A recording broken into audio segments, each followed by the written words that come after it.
الفاتحة إلى أرواح والدينا ووالديكم وإلى أرواح المسلمين والمسلمات وبعد عما وإلى رجل النبي مصطفى رسول الله صلى الله عليه وسلم صحابه الكرام. الفاتحة. أعوذ بالله من الشيطان الرجيم. بسم الله الرحمن الرحيم. الحمد لله رب العالمين الرحمن الرحيم مالك يوم الدين. إياك نعبد وإياك نستعين. اهدنا الصراط المستقيم صراط الذين أنعمت عليهم غير المغضوب عليهم ولا الضالين. آمين. أعوذ بالله من الشيطان الرجيم. بسم الله الرحمن الرحيم. الحمد لله رب العالمين والصلاة والسلام على أشرف الأنبياء والمرسلين وعلى آله وصحبه أجمعين. اللهم ارزقنا يا ربي فهم النبيين وحفظ المرسلين وإلهام الملائكة المقربين في عافية يا أرحم الراحمين. وبزيدنا علما وارزقنا فهما. وصلى الله على سيدنا محمد وعلى آله وصحبه وبارك وسلم. الحمد لله رب العالمين. قال رب اشرح لي صدري ويسر لي أمري واحلل عقدة من لساني يفقهوا قولي. Rabbi yasir wa la tu'asir ya karim. Rabbi yasir wa la tu'asir ya karim. Rabbi yasir wa la tu'asir ya karim. Allahumma salli ala sayyidina Muhammad wa ala ali sayyidina Muhammad. Allahumma salli ala sayyidina Muhammad wa ala ali sayyidina Muhammad.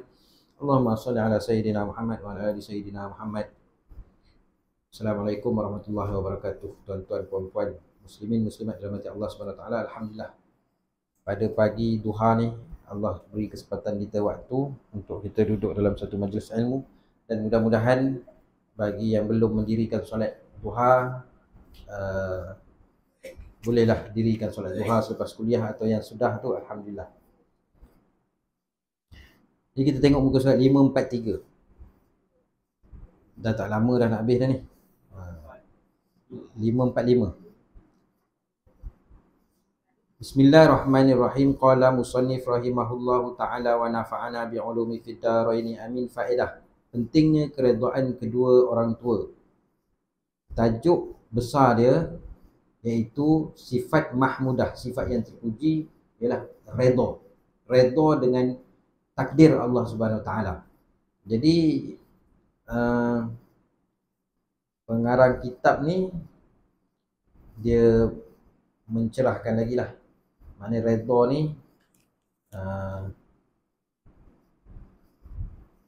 dia ambil daripada 465. Dia bawa cerita tentang Nabi Musa belajar dengan Nabi Khidir. Kisah budak, kisah satu rumah ni,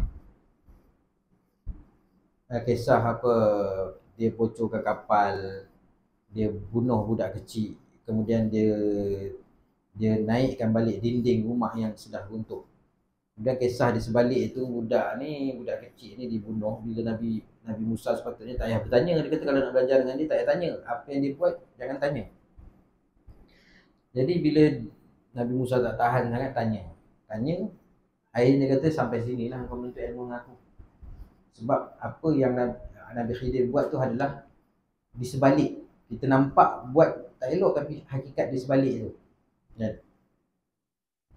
Jadi kisah budak ni, dia Nabi Khidir kata dia ni kalau dibiarkan hidup, dia nanti dia menyusahkan mak bapak dia jadi anak yang derhaka. Jadi daripada situ dia ceritalah tentang, dia bawa satu faedah pentingnya redha kedua orang tua. Tu nak bawa pentingnya keredaan orang tua. Sebab anak-anak ni kadang-kadang masa kecil kan main, kita sayang dia. Bila dia dah besar, dia dah cerdik, dia dah pandai, dia dah bekerja, dia dah ada duit, dia rasa dia lah. Sudahnya kita pula kena ikut cakap dia. Kita pula kena ikut cakap dia. Jadi dia tak peduli. Redha ibu bapa ni dia tak peduli. Sedangkan redha ibu bapa ni adalah redha Allah. Faedah pentingnya keredaan kedua orang tua. Daripada Sayyidina Abdullah bin Umar, Nabi SAW bersabda, ridallahi fi ridha walidaini wa sahatullahi fi sahatil walidaini. Keredaan Allah tergantung kepada keredaan kedua orang tua. Orang tua tak redha, maka Allah tak redha. Orang tua tak redha, Allah tak redha.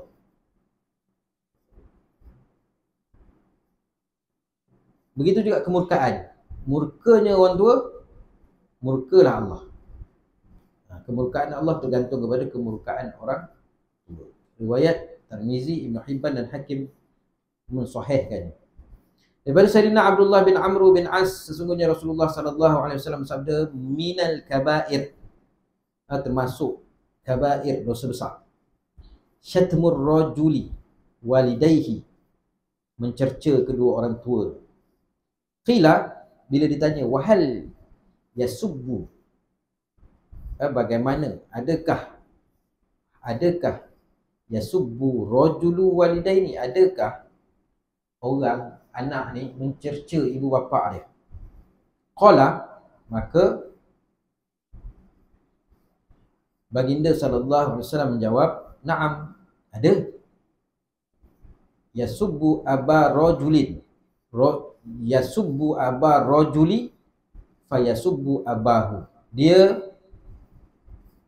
mencerca satu orang anak, mencerca ayah orang lain. Wa yasubbu ummahu fayasubbu ummahu, dia mencerca ayah orang lain, maknanya sama macam dia cerca ayah dia. Dia cerca ibu orang lain, sama macam dia cerca mak dia. Ini kepala bapa engkau, ini kepala bapa aku. Dia pijak kepala bapa orang ni, sama macam dia. Jadi maknanya, ini benda ni selalulah kat saya sebagai cikgu kat sekolah, selalu saya pesan dekat anak murid, budak-budak kecil ni. Kadang-kadang boleh sampai daripada sekolah rendah sampai sekolah menengah. Sekolah rendah ni kadang-kadang kurang sikit. Sekolah menengah ni dia main panggil nama bapa. Tak boleh. Dia cerca bapa orang lain, hukum dia dosa besar. Sebab apa? Dia mencerca bapa dia sendiri. Ini kepala bapa engkau, ini kepala bapa aku. Orang ni pijak kertas saja pun, kan? Tapi tak marah ke? Ni kepala bapa kau.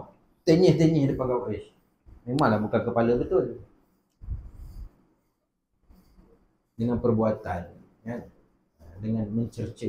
Ini ada hadis Nabi SAW. Sebab tu saya, anak-anak murid ni sekolah rendah, dia mudah dibentuk. Selalu beritahu, tak berani dia. Jangan mencerca kita, jangan mencerca ayah orang lain. Tapi sekolah di kampung ni, suasana dia, kadang-kadang budak ni duduk jauh, dia pun tak kenal ayah dia siapa. Kalau macam saya dulu, Felda daripada kecil sampai besar, tadika semua kenal, gelaran ayah orang tu pun kita kenal.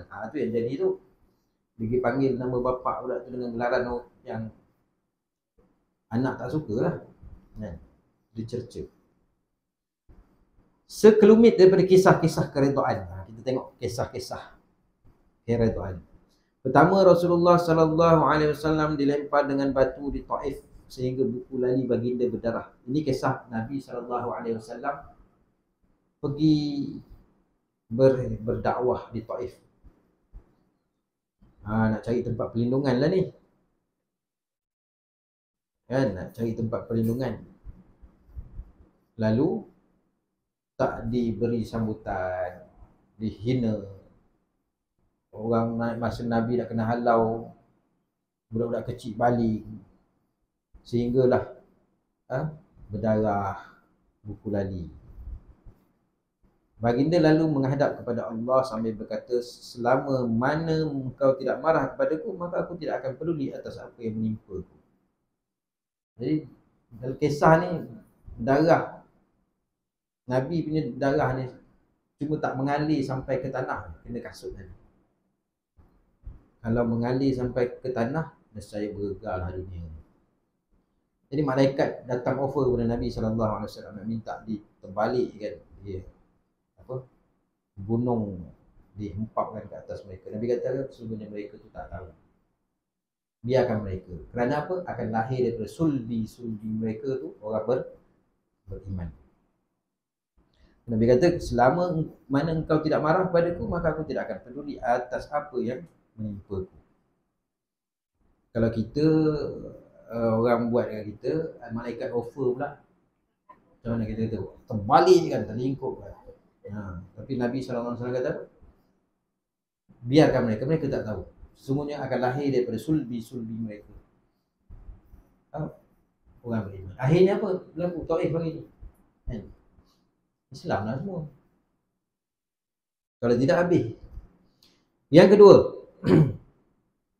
para sahabat diseksa di Mekah, dicemuh dan dihina, tetapi mereka menerima semua itu dengan hati yang redha, dengan wajah yang tersenyum dan dengan lidah yang selalu berzikir kepada Allah Subhanahu Wa Taala. Pedulilah. Nak kecam, nak apa, kalau Allah redha, aku tak kisah. Riwayatkan bahawa kaki Sayyidina Urwah bin Zubair dipotong dan anak yang paling disayangi dia meninggal dunia pada malam yang sama. Ketika sahabat-sahabatnya datang untuk memberikan takziah kepadanya, dia berkata, "Ya Allah, hanya kepadamu segala puji, aku mempunyai 7 orang anak. Lalu engkau mengambil salah satu daripada mereka dan meninggalkan 6 orang lagi. Aku mempunyai 2 tangan dan 2 kaki, lalu engkau mengambil satu dan meninggalkan 3 yang lain. Jika engkau mengambilnya, patutlah kerana engkau yang memberikannya. Jika engkau memberi ujian kepadaku, maka engkau jugalah yang menyembuhkan diriku. Kau ambil satu kaki, aku ada lagi banyak lagi anggota yang kau tak ambil lagi. Alhamdulillah." Dan itu redha.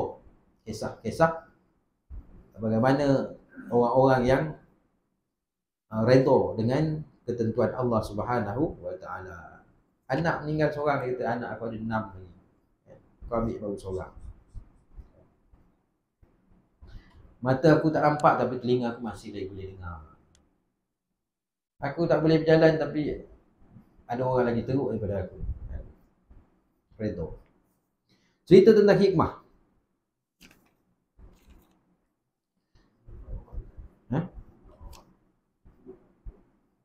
Sambung lagi.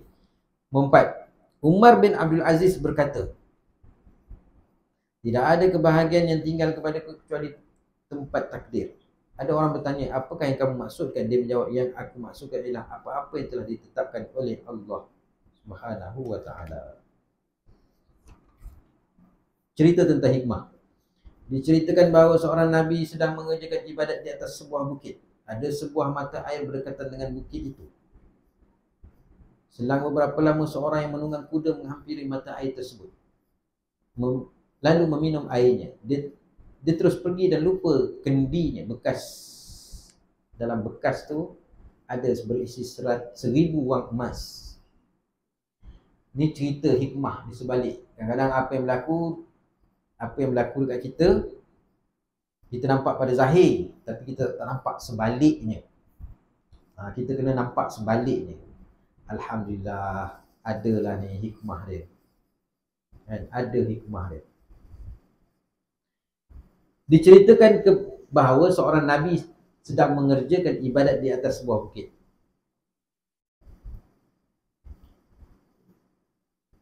Dia Nabi ni ramai kan. Nabi ni dia kalau dapat wahyu pun untuk diri sendiri. Jadi kadang kita tak tahu nama-nama Nabi. Yang kita wajib tahu Rasul tu, yang 25 kan. Nabi ni banyak. Nabi Khidir tu termasuk Nabi tu.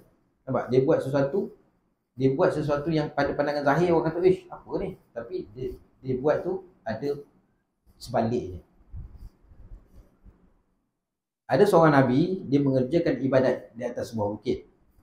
Ada sebuah mata air berdekatan dengan bukit tu. Okay. Situasi dia beribadat di atas bukit. Sebuah bukit, dekat bukit tu ada tempat air mata air lah. Maknanya ada tempat orang boleh singgah, nak minum air ke apa, boleh singgah situ. Sebab ada air mata air, ada telaga. Selang beberapa lama, tak lama daripada dia duduk situ, adalah satu orang menunggang kuda. Naik kuda ni maknanya dia daripada tempat lain ni sampai kat situ, mungkin dia haus. Lalu dia berhenti situ, dia minum. Dah minum agak dah lega sikit, ambil air basuh muka apa semua. Kat R&R tu. Kalau R&R, lalu dia pun dah minum apa semua, dia mungkin ada bekas dia tu macam kita lah, nak tinggal singgah R&R kadang spek mata kita letak dulu nak basuh muka. Pers tak ada lah, kita tinggalkan. Tapi contoh lah, kita pun tinggalkan pers, nak buang air. Dalam tu ada 1000. Dah habis-habis apa basuh muka, minum air semua. ambil kuda, dia pun tertinggal. Dia pun cabut lah. Dia nak pergi tempat lain. Dia singgah minum tu. Lepas tu datang orang lain. Aren tempat ada minum, tempat ada air.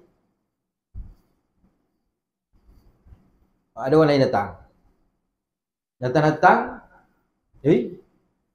Ada orang punya tercicir ni. Dia pun ambil.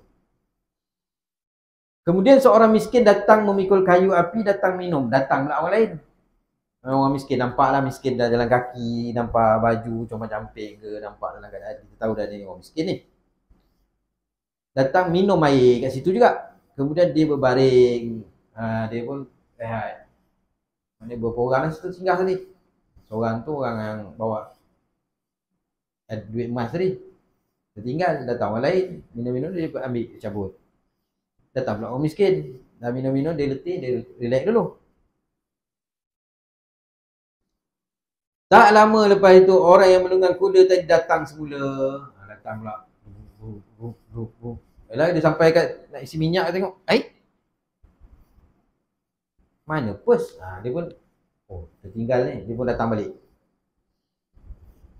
Dia tidak jumpalah dia punya bekas duit dia tadi. Ketika melihat orang miskin, dia tengok. Ada pula orang tengah duduk situ. Dia pun menangkapnya dan meminta dipulangkan. Kau, mana aku punya? Gitu kan? Kerana dia menyangka orang tu dah ambil. Dia pukul orang miskin tadi. Pukul. Kau baik kau mengaku. Baik kau mengaku. Tapi tetap tidak menjumpai kendi tersebut. Dari gojak-gojak cari-cari tak jumpa. Akhirnya, dia pun bunuhlah orang miskin tu tadi. Nabi tersebut munajat. Nabi tadi dia duduk perhati. Dia tak terlibat, dia cuma duduk perhati. Mana dia perhati orang ni? Lepas tu dia ambil orang lain yang kena bunuh orang ni. Benda dia munajat, ya Allah, dia kata, wahai Tuhanku, apakah hakikat semua ni? Nampak satu benda kezaliman berlaku ni. Orang yang mengambil kendi itu orang yang zalim. Yang lain tetapi engkau jadikan orang zalim itu, iaitu penunggang kuda, untuk mengasari orang miskin hingga dia membunuhnya. Allah Subhanahu Wa Taala berfirman kepada baginda, engkau hendaklah bimbang dengan ibadahmu. Itu bukan urusan kau. Bimbanglah dengan ibadatmu. Bukanlah urusanmu untuk mengetahui rahsia kerajaan Allah.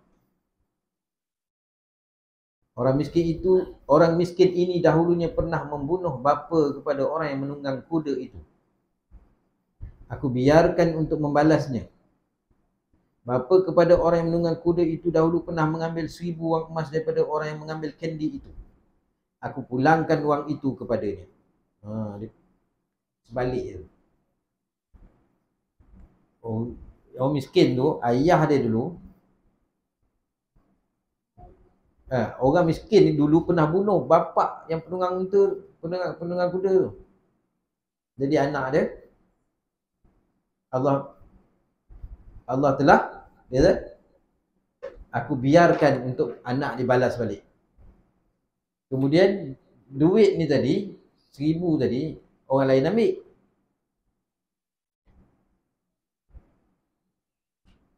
Bapa kepada penunggang kuda ni dulu pernah ambil. Dia pernah ambil dekat orang yang tu. Orang yang ambil 1000 tu. Aku pulangkan wang itu kepadanya. Itu sebalik itu. Nampak kenapa macam tak adil, macam zalim. Itu sebalik itu.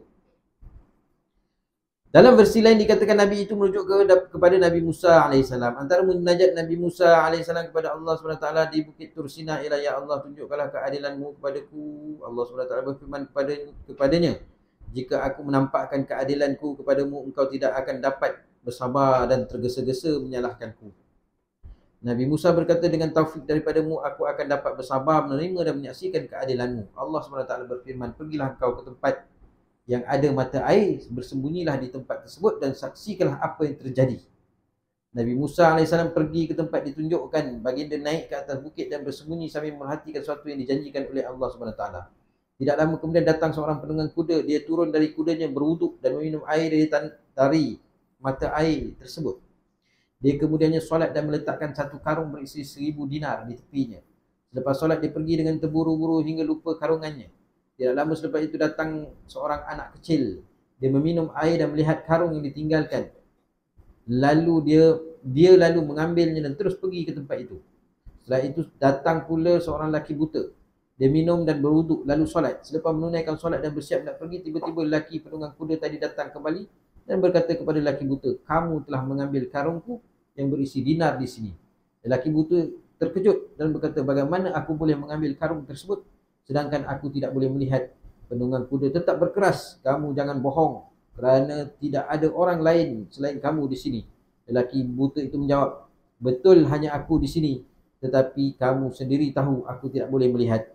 Penunggang kuda menaikkan suaranya, "Mengambil karung tidak semestinya dengan mata, tangan pun boleh melakukannya." Oleh kerana terlalu marah, lalu membunuh lelaki buta tersebut. Setelah itu dia cuba mencari-cari karung pada badan lelaki buta, tetapi tidak menjumpainya. Kemudian dia berlalu dan meninggalkan mayat lelaki buta berkeseorangan. Setelah melihat kejadian tersebut, Nabi Musa berkata, "Ya Allah, memang benar katamu. Ia benar-benar menguji kesabaranku. Namun aku yakin sesungguhnya engkau maha adil." Tidak lama kemudian malaikat Jibril datang kepadanya. Datang berkata, "Allah SWT telah memerintahkan aku agar menyampaikan penjelasannya kepadamu. Dia mengatakan bahawa dialah yang maha mengetahui perkara-perkara ghaib yang engkau tidak ketahui. Dia menyebutkan bahawa anak kecil yang mengambil karung berisi dinar adalah mengambil kembali haknya. Dahulu ayahnya pernah bekerja dengan lelaki penunggang kuda tersebut, tetapi tidak dibayar gajinya. Jumlah gaji yang harus dibayar kepadanya adalah sejumlah dinar yang ada dalam karung tersebut. Lelaki buta yang dibunuh tadi sebenarnya adalah pembunuh ayah kepada anak kecil tersebut sebelum dia buta matanya." Ini dalam dia kata dalam versi lain dikatakan yang munajat tu adalah Nabi Musa alaihissalam.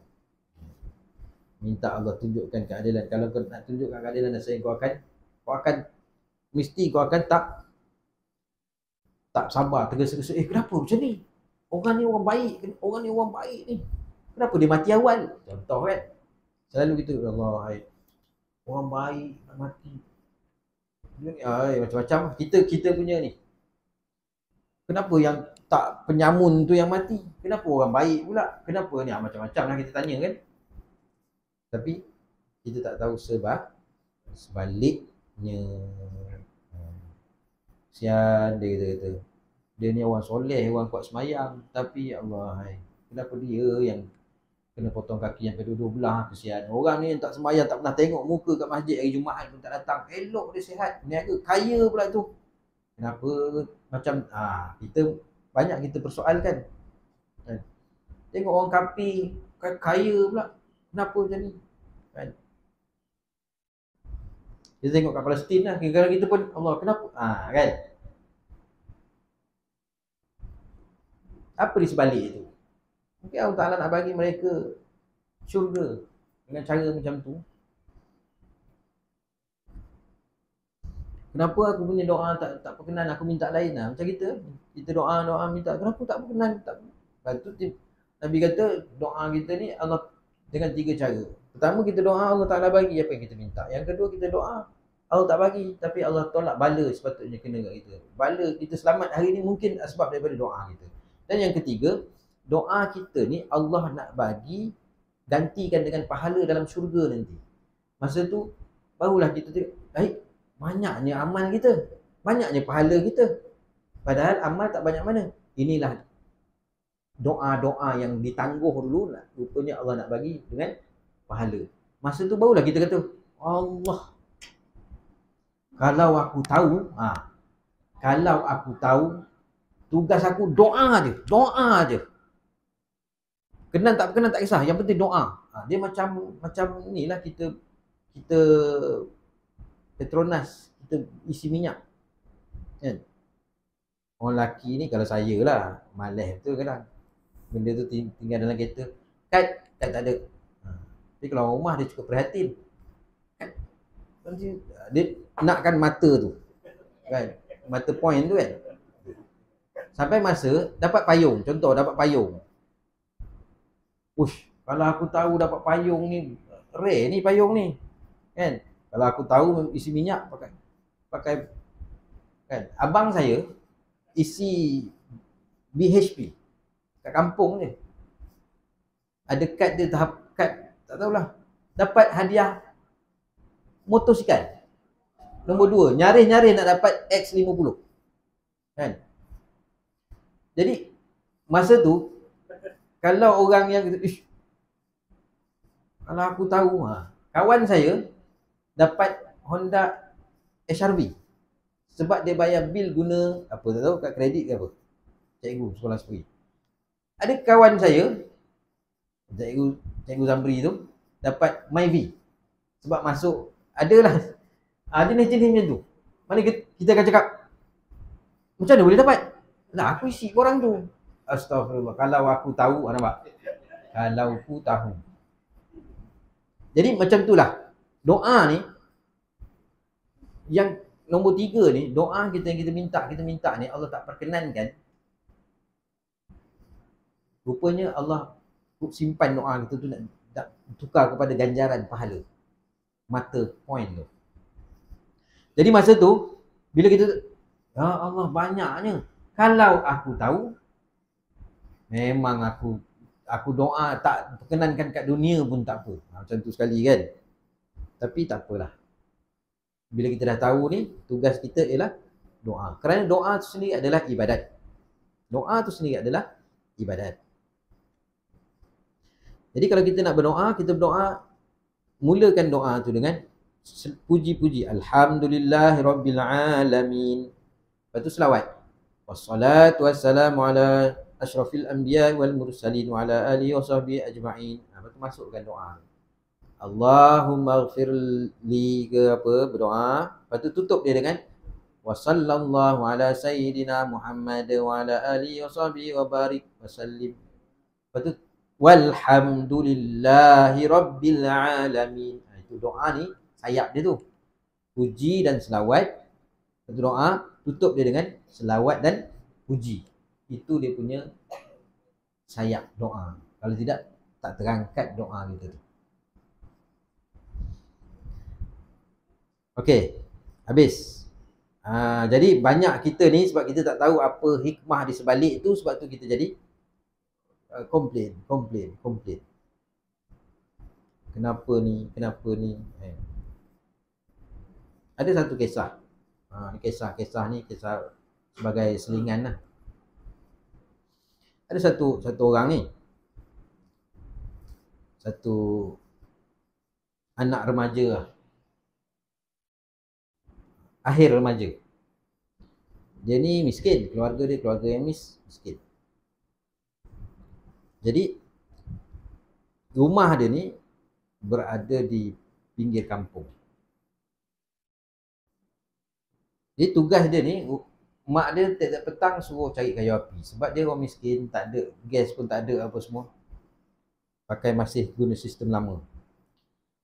Jadi dia pun, sahabat kawan-kawan dia lain semua anak orang senang lah. Tidak pun rumah ada gas. Dia ni orang miskin. Miskin tegar. Tiap-tiap petang mak dia suruh cari kayu api lah nak masak. Dia pun cari. Jalan lah tiap-tiap petang cari tepi hutan. Dalam pada tu dia pemberangan. Kalaulah aku kaya, dia kata kan. Kalaulah aku kaya, aku tak ada macam ni hari-hari nak cari kayu api. Lotih, dia kata kan. Kalaulah aku kaya, dia mula berangan. Manalah tahu, kok jumpa emas ketul ke, ada jumpa batu permata ke yang nilai dia juta ke. Memang tak nak dah aku duduk sini, tak nak dah kerja cari kayu api. Dalam pada dia berangan-berangan tu, dia pun tersepaklah satu benda keras, batu lah. Dia tersepak tu, sepak tengok batu tu ada cahaya, kilat. Dia pun gosok. Wish, ini lain macam ni. Ini mahal ni batu permata bernilai ni. Dia pun pergilah dekat tempat yang ada air, telaga, dia cari tempat ada air, dia pun gosok-gosok tengok betul-betul ini barang berharga ni. Dia gosok, tengok-tengok, bluk, jatuh. Allah, dia pun jatuh-jatuh, dia pun tujuan cari. Cari tak jumpa, cari tak jumpa. Oh, dia baru rasa seronok dapat benda tu. Apa yang dia angankan tu dapat. Tapi jatuh pula. Cari tak jumpa. Dia pun termenung kat situ. Termenung. Ya Allah, kenapalah aku basuh? Menyesal dia. Kenapalah aku basuh? Dia menyesal. Kenapalah aku basuh? Dia duduk kat situ tunggu benda tu tertimbul balik ke apa. Mak dia kat rumah cari tak jumpa. Tunggu sampai malam tak balik-balik. Cari. Minta orang kampung cari kan. Cari. Rupanya ada dekat kawasan Perigi tu. Duduk situ mencangkung. Kenapalah aku basuh? Orang pun bawa balik. Dia pun kenapalah aku basuh? Itu je dia cakap. Sampai rumah, mak dia tanya, kau kenapa tak balik sampai ni? Kenapalah aku basuh? Kenapa? Aku suruh kau cari kayu api tak balik-balik ni, tak masak ni. Kenapalah aku basuh? Lepas tu dah berubat sikit, dah hembus agak. Elok. Mak dia pun tak nak tanya banyak, dia pun dah siap-siap mandi pun tidur. Esok bangun pagi, mak dia pun dah siapkan sarapan. Ambil makan. Tengah-tengah makan tu, mak dia pun tanya, apa cerita semalam tu? Dia pun, kenapalah aku basuh? Dah tak berhenti pula. Kan? Mak dia pula menyesal. Kenapalah aku tanya? Langsung kan menyesal. Yang ni kenapalah aku basuh, yang ni kenapalah aku tanya. Kan? Jadi ulang. Menyesal. Kenapalah aku tak doa dulu banyak-banyak? Kenapalah aku tak buat ibadat dulu banyak-banyak? Jadi jangan menyesal lah. Jadi bila Nabi kata macam tu, on lah. Jangan berat untuk berdoa. Doa ni biar kita doa banyak-banyak tak apa. Biar kita doa, kalau minta syurga yang paling atas. Kalau kita minta doa anak, jadi anak yang soleh, bukan sekadar anak yang soleh, anak yang menjadi pemimpin kepada orang-orang yang soleh. Bukannya sekadar jadi orang soleh, jadi pemimpin kepada orang-orang yang soleh. Kalau minta syurga, bukan syurga yang biasa-biasa, minta syurga yang teratas, yang mana syurga tu bersama dengan para nabi. Kalau minta doa ni, ampunkan dosa, bukan sekadar dosa kita, bukan ibu bapa kita, seluruh muslimin muslimat yang hidup ataupun yang dah meninggal dunia. Sebanyak mana doa tu, sebanyak mana orang kita doakan tu, sebanyak itulah pahala kita dapat. Maknanya kalau kita minta yang hidup, mungkin yang hidup. Tapi kalau yang hidup ataupun yang telah meninggal dunia, maknanya berapa banyak kita doakan kepada mereka, banyak itulah doa kita, pahala kita dapat. Jadi jangan kerikut-kerikut kan. Mak ayah tak cukup Dia orang pandai-pandai lah, mak ayah dia sendiri. Yang orang Islam yang lain tu pandai dia lah. Faedah, ucapan yang diulang-ulang. Rasulullah SAW telah mengajar para sahabat dan menamakan di dalam hati mereka redha kepada Allah sebagai Tuhan, Islam sebagai agama dan Nabi Muhammad SAW sebagai Nabi dan Rasul. Malah baginda menyuruh mereka berulang-ulang ucapan tersebut. Baginda bersabda, ma min abdin muslimin yaqulu hina yusbihu wa hina yumsi salasa marratin raditu billahi rabba wa bil islami dina wa bi muhammadin nabiyya illa kana haqqan 'ala Allahi ay yurdiyahu yaumal qiyamah. Ini kalau kita baca maksurat Imam Hasan Al-Banna, dia jadikan bacaan ni sebagai dia punya wirid dia dalam maksurat. Raditu billahi rabba wa bil islami dina wa bi muhammadin nabiyya. Nabi kata apa? Baginda menyuruh ulang-ulang ucapan tersebut. Siapa baca ni sebanyak berapa kali? Salasa marratin. Raditu billahi rabba wa bil islami dina wa bi muhammadin nabiyya. Tidaklah seorang hamba yang muslim baca ketika pagi dan petang sebanyak 3 kali. 3 kali. Artinya aku redha akan sebagai Tuhan, Islam sebagai agama dan Nabi Muhammad sebagai nabiku, melainkan berhak Allah meredainya pada hari kiamat. Bacalah ni. Raditu billahi rabba, raditu billahi rabba. Maknanya apa? Aku redha, raditu, aku redha billahi rabba. Aku redha Allah tu Tuhan aku, wabil Islam, Islam tu agama aku, wabi Muhammadin nabiyya. Kita baca sama-sama, kadang tak biasa nak baca, susah. Raditu billahi rabba, wabil islami dina, wabi Muhammadin nabiyya. Raditu tu maknanya aku redha. Raditu billah, aku redha Allah itu Rabba. Rabb tu Tuhan. Wabil Islam dina, Muhammad nabina. Raditu billah.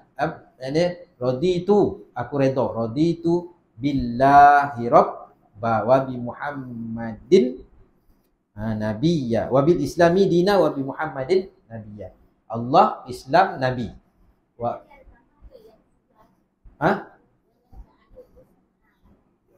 Yang mana?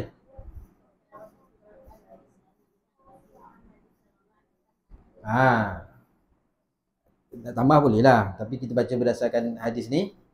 Raditu billahi rabba wa bil islami dina wa bi Muhammadin sallallahu alaihi wasallam nabina. Illa, melainkan kana haqqan 'ala Allahi an yurdiyahu yaumal qiyamah. Allah redha pada hari kiamat.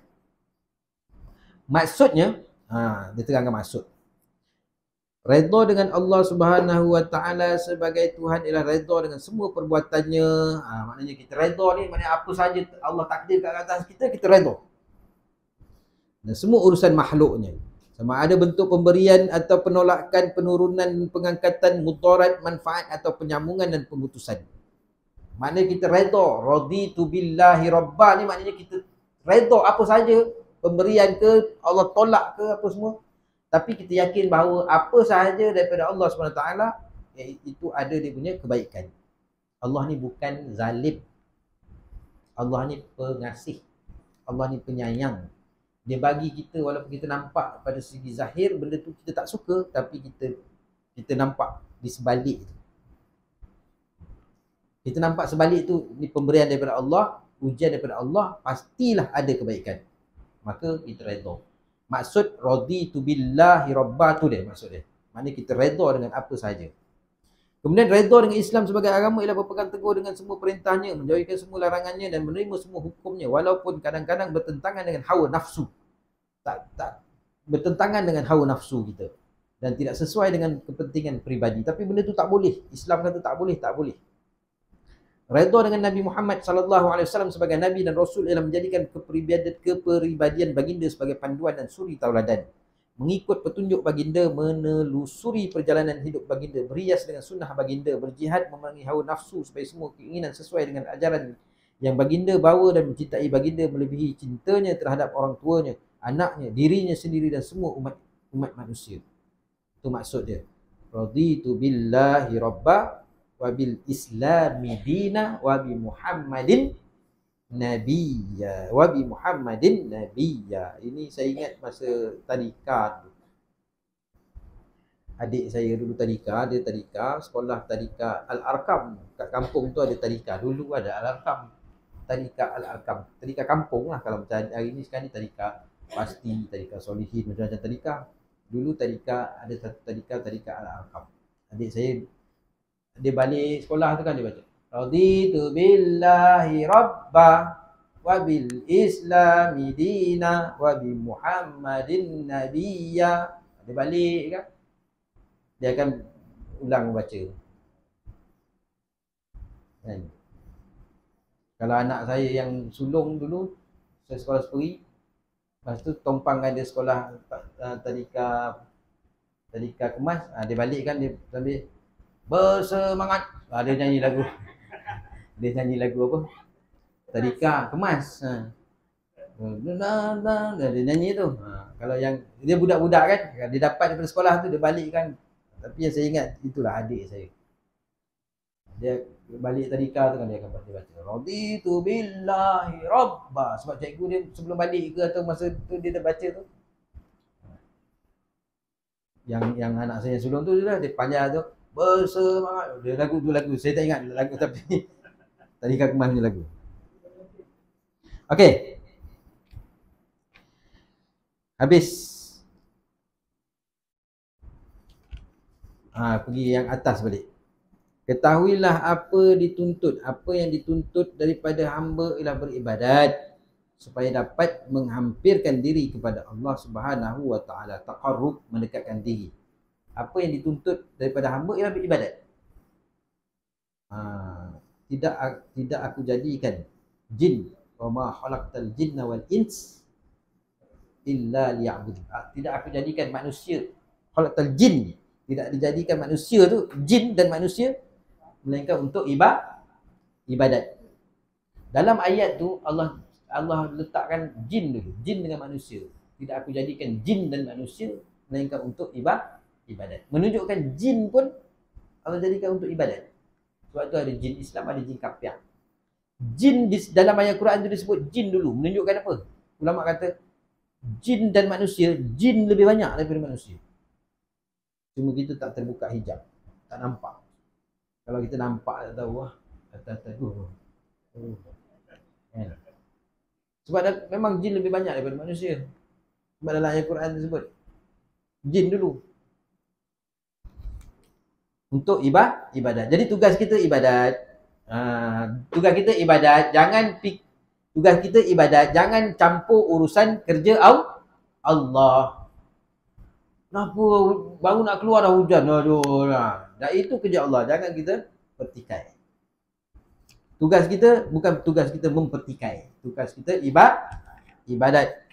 Doa tu termasuk ibadat. Oleh kerana mengingati mati adalah suatu yang paling besar yang boleh memberi manfaat kepada ibadat seseorang, maka hamba akan menjarakan selepas ini. Wallahu a'lam, dia kata. Okey, oleh tugas kita ibadat. Oleh kerana ingat mati tu sesuatu yang boleh memberi manfaat kepada ibadat kita. Okey, sebab tu orang tua-tua dia lagi kuat ibadat dia. Sebab apa? Dia kata aku tak boleh nak ni lah. Orang ajak ni pun tak apa dah. Nak jalan-jalan, aku dah nak fokus kepada ibadat. Sebab apa? Saya ni dah tak lama dah, umur dah 78 dah ni. Kan? Tak nak dah benda-benda lara ni. Saya nak fokus kepada ibadat. Sebab apa? Sebab dia ingat mati. Oleh kerana mengingati mati adalah satu yang paling besar yang boleh memberi manfaat kepada ibadat.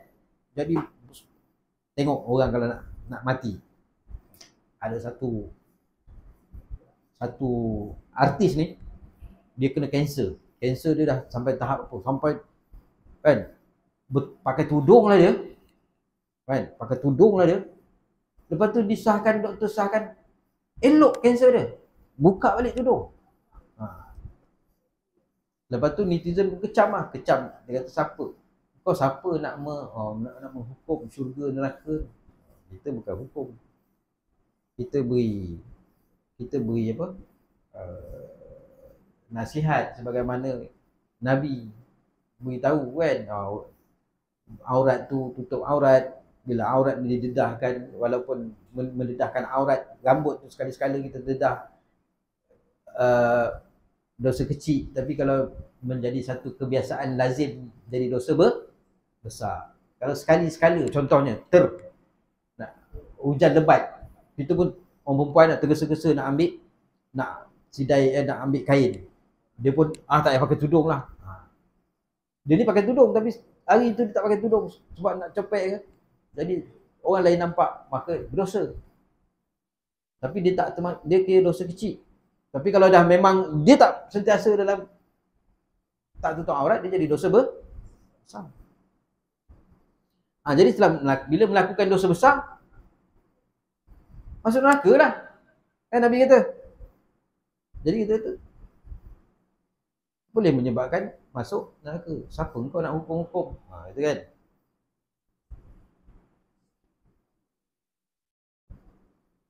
Sebab apa? Sebab dia rasa hidup balik tak apa lah. Masa nak mati tu, dia kata nak mati tu, terus berubah. Tengok panjang umur balik, langsung. Oleh kerana mengingat mati adalah satu yang paling besar yang boleh memberi manfaat kepada ibadah seseorang, maka hamba akan bicarakan selepas ini. Bab apa? Mengingati mati. Jadi kita pun sama juga. Kita duduk seorang-seorang, aku ni tak lama dah ni. Apa pun tak ni lagi. Jadi kita akan mempertingkatkan ibadat kita. Aku ni nak mati, apa bekalan aku ni? Ya Allah. Jangan persediaan kita ni. Takut ni dalam kubur nanti kena seksa. Jadi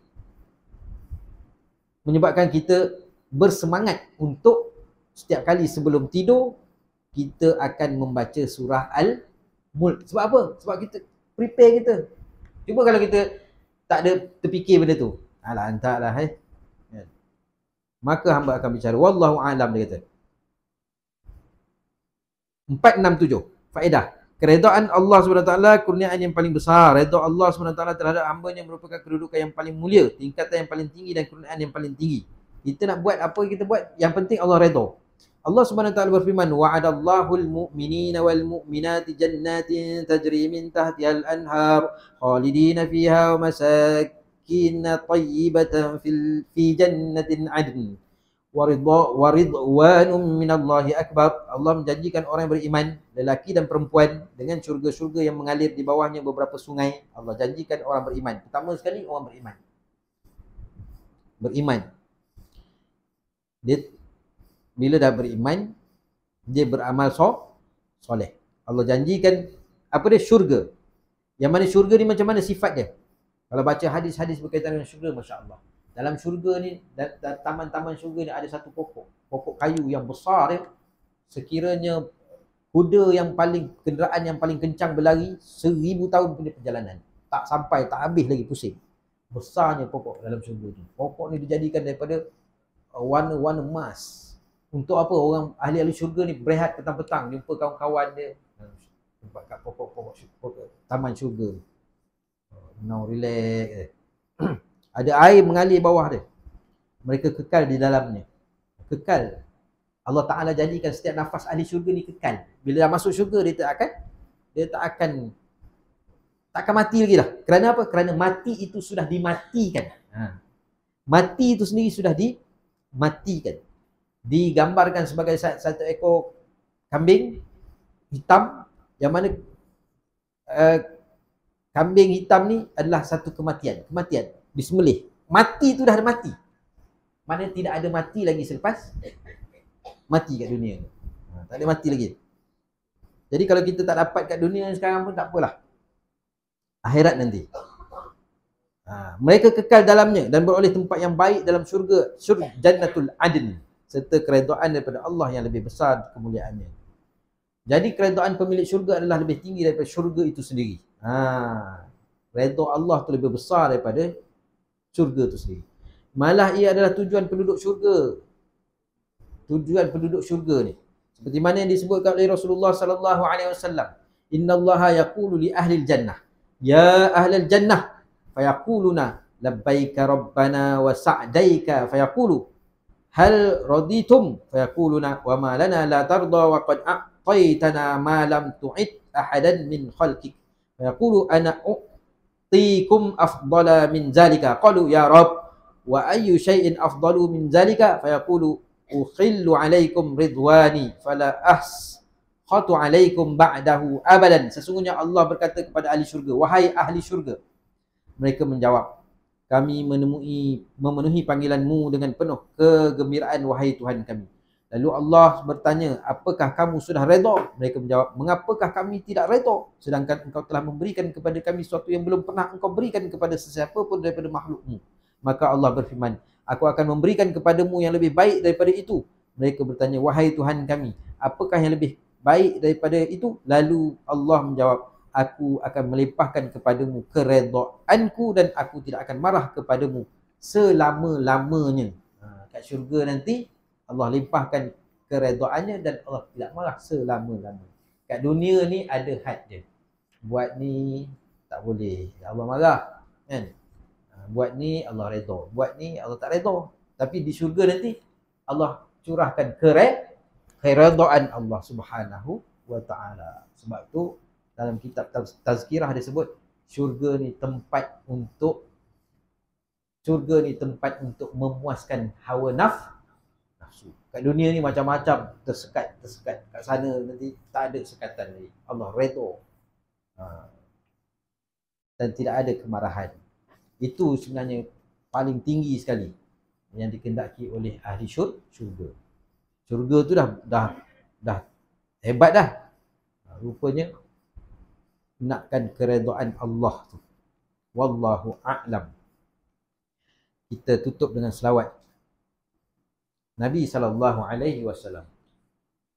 Allahumma salli wa sallim wa barik alaihi wa ala alihi sallallahu sallam alaihi.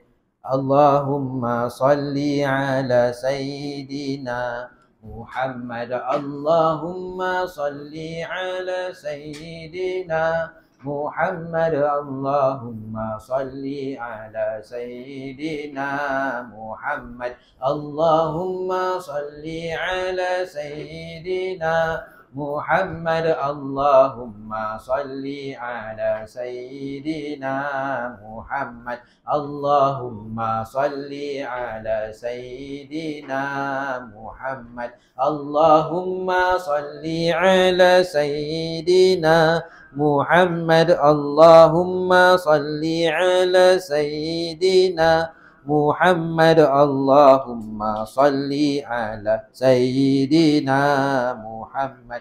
Allahumma salli ala sayyidina Muhammad. Allahumma salli wa sallim wa barik alaihi wa ala alihi sallallahu alaihi wasallam alaihi. Assalamualaikum warahmatullahi wabarakatuh.